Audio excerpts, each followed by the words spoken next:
Tainastilling in the minnacho tang linnacho Tainastilling in the minnacho matang linnacho Tainastilling in the minnacho matang linnacho Tainastilling in the minnacho Tainastilling in the minnacho analyze man mashuta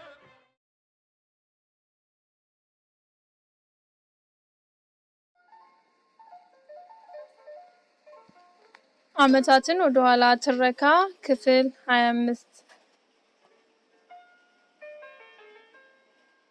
ክብራትና ክብራን የቻናላችን ተከታታዮች እንዴት ሰነበታችሁ?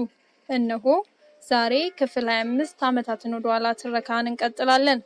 ከዛ በፊት ግን ለቻናላችን አዲስ የሆናችሁ አድማጮቻችን ላይክ፣ ሼር እንዲሁም ሰብስክራይብ በማድረግ ትብብራችሁ አይለየን። የጽሑፍ አዘጋጅና አቅራቢ መምህር መኳንንት በላይነህ፣ ኤዲተር የጭሮ ዮሐንስ ታዬ፣ እንዲሁም አስተዋዋቂ እኔ ጸደንያ መኳንንት ነን። ይህ ክፍል 25 ትረካ ነው፣ ይቀጥላል።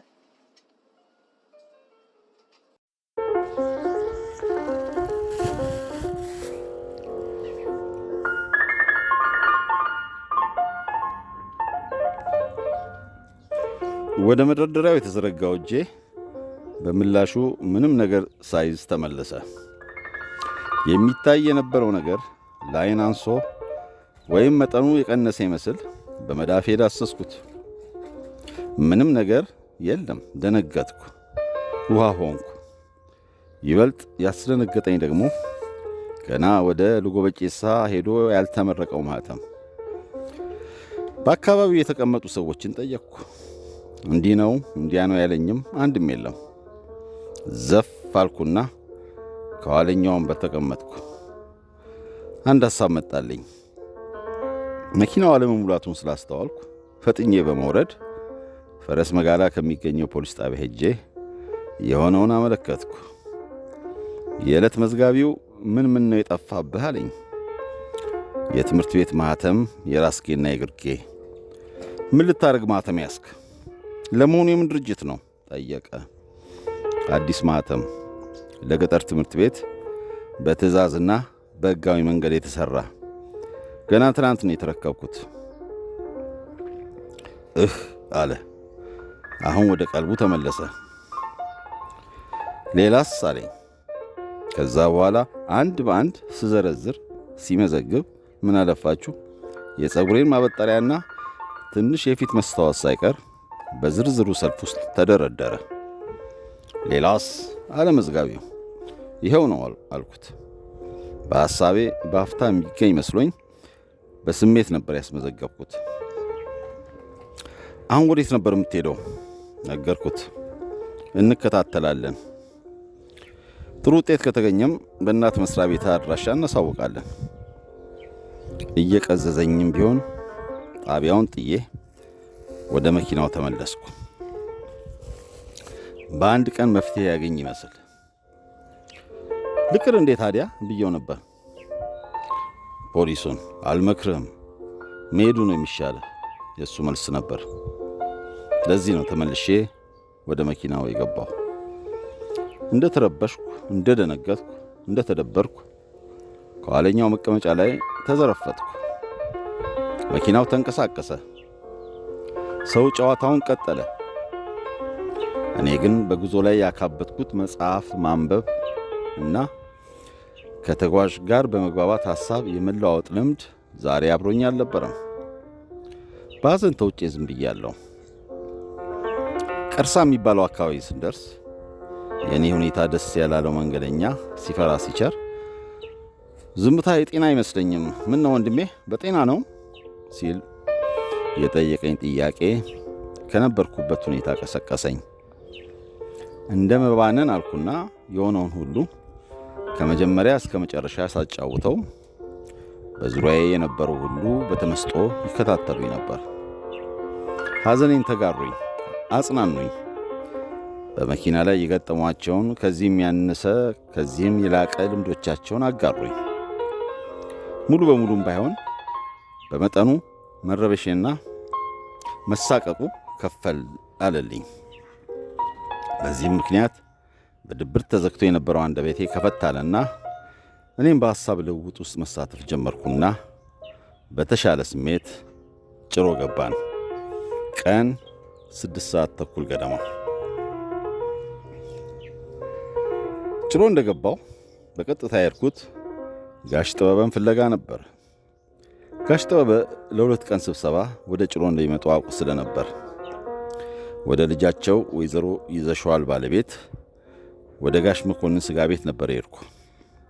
ስብሰባ አጠናቀው ለቆይታ እረፍት መጥተው እዛው አገኘኋቸው። ሰላምታ ከተለዋወጥን በኋላ ቅዝዝ ያልኩ መስሏቸው መሰለኝ ምን ነው መኳንንት ደህና አይደለህም እንዴ ሲሉ ጠየቁኝ። የነበረውን ያጋጠመኝን ሁኔታ ከሀ እስከ ፐ አጫወትኳቸው። አዘኑ ጋሽ ጥበበ። ይህ እኮ ያጋጥማል አሉኝ።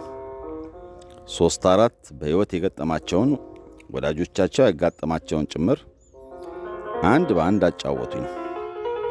ጋሽ መኮንን ጨመሩበት። በእርግጥ ሁለቱም የተረኩልኝ አጋጣሚ በእጅጉ አጽናንቶኛል።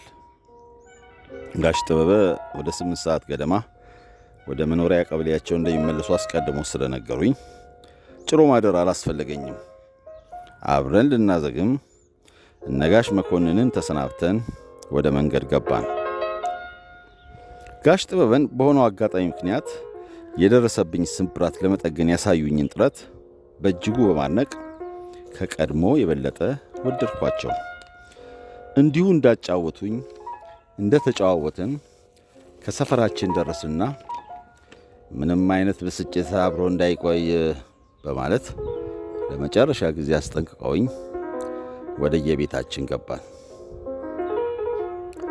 እቤት ስደርስና ስገባ አስቴር በሰላም መጣ ካለችኝ በኋላ ከፊቴ ግን የተረዳችው ነገር መኖሩን በሚያሳብቅ ሁኔታ ምን ነው ችግር አለ እንዴ አለች ፊቴን እያየች።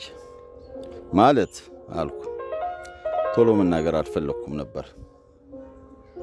ፊትህ እኮ ትክክል አይደለም፣ የሆነ ነገር እንዳለ ይሰማኛል አለች።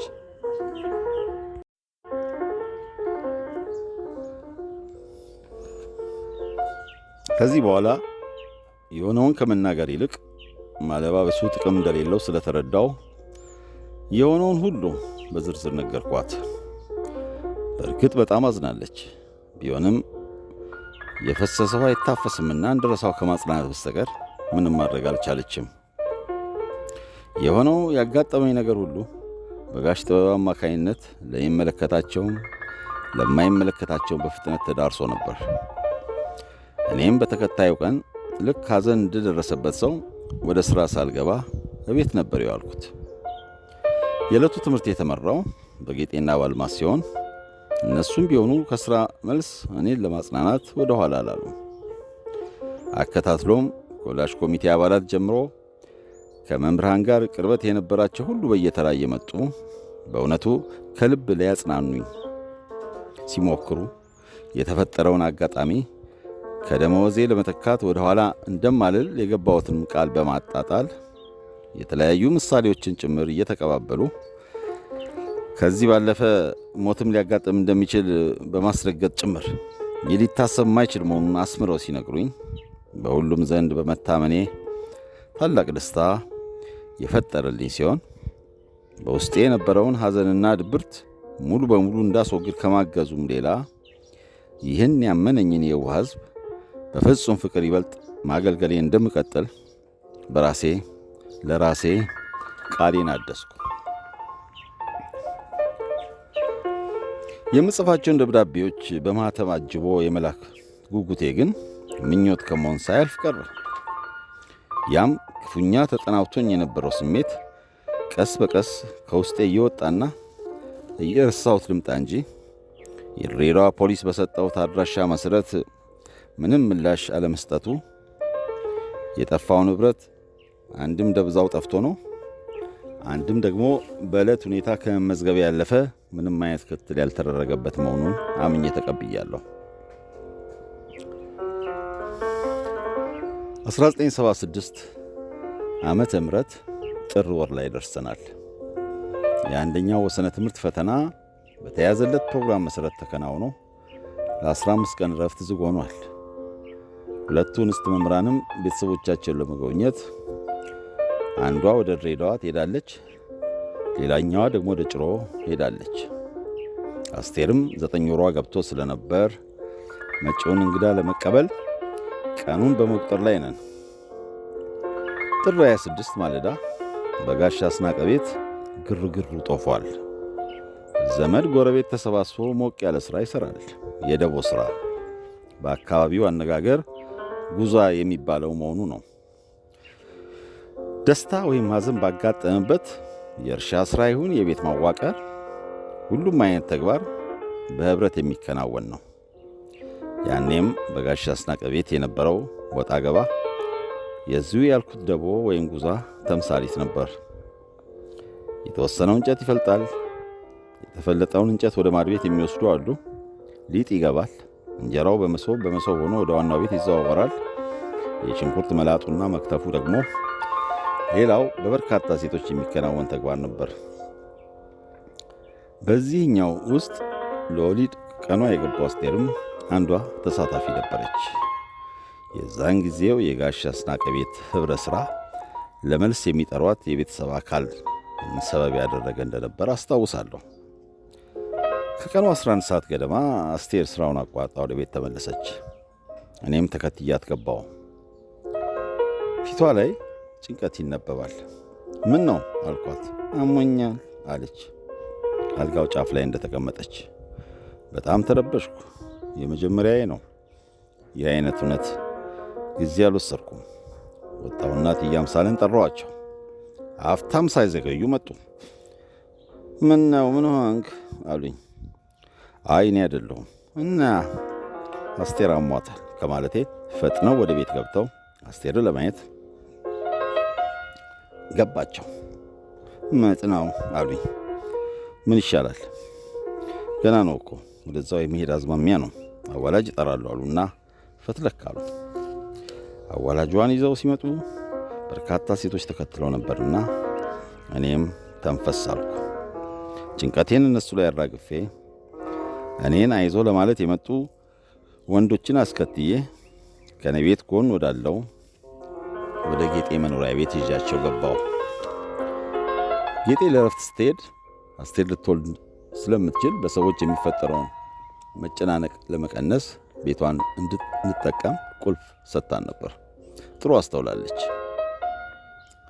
በግራም በቀኝም ሴቱም ወንዱም በየተቀመጡበት ፈጣሪ በሰላም እንዲገላግላት ይጸልያል፣ ይጠይቃል።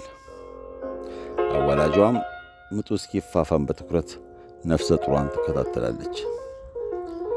በእኔ ምርጫ ሳይሆን በአስቴር ፍላጎትና ውሳኔ ነበር በልጎ ብጭሳ ለመውለድ የተዘጋጀችው። እኔ ባልስማማም ውሳኔውን ማስቀየር አልቻልኩም። እነትዬ አምሳለም የእሷን ሐሳብ ደግፈው እዛም ሆነ እዚህ ይህ የሚከናወነው በፈጣሪ እጅ ነው ብለው እኔንም አረጋግተዋል። ዛሬ በመጨረሻው ሰዓት ግን ነገሮችን መቋቋም አቃተኝ። በጊዜው ገና 23 ዓመቴ ነው። ችግር ቢፈጠርስ እያለ አእምሮዬ ይሰቃያል። በጌጤ ቤት ከኔ ጋር የነበሩት ወንድ ጎልማሶች ደግሞ ጭንቀቴን በሚገባ በመረዳታቸው ደጋግመው እኔን አይዞህ በርታ፣ በሰላም ትገላገላለች ማለታቸውን አላቋረጡም። በ11 ሰዓት ገደማ የተጀመረው የምጥ ስሜት ከምሽቱ 4 ሰዓት ግድም በሕፃን ወንድ ልጅ የለቅሶ ድምፅ በሰላም መጠናቀቁን ሲያበስር የእንግዴ ልጅ ለመውረድ ከወሰደው ጥቂት ደቂቃዎች በኋላ እኛ በደስታ ሴቱ በእልልታ ወንዱም በጭብጨባ ፈጣሪን አመስግነው ወደ የቤታቸው ገቡ። ሕፃኑና ራሱም ወደ እንቅልፍ ዓለም ሲገቡ እኔም ከመደቡ ላይ ከተነጠፈው ፍራሽ ላይ ጋደም እንዳልኩ አፍታም ሳልቆይ እኔም የነሱን ዓለም ተቀላቀልኩ።